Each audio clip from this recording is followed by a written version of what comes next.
कोळकीतून राजे गटाला गळती. फलटण. नगर परिषद निवडणुकीच्या निकालानंतर फलटणमध्ये बदलाचे वारे वाहू लागले आहे. त्यातच अनेक कार्यकर्ते राजे गटातून बाहेर पडत आहेत. कोळकीतील अभिजित शिंदे, बाळासाहेब रिटे, संजय अहिरे, माजी खासदार रणजितसिंह नाईक निंबाळकर यांच्या नेतृत्वाखाली भारतीय जनता पक्षात जाहीर प्रवेश केला आहे.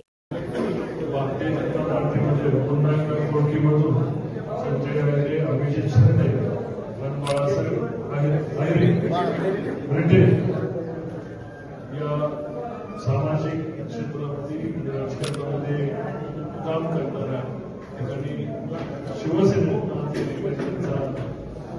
प्रवेश होत आहे.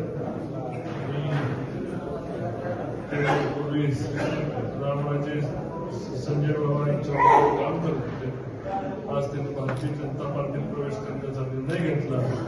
मी त्यांचं या ठिकाणी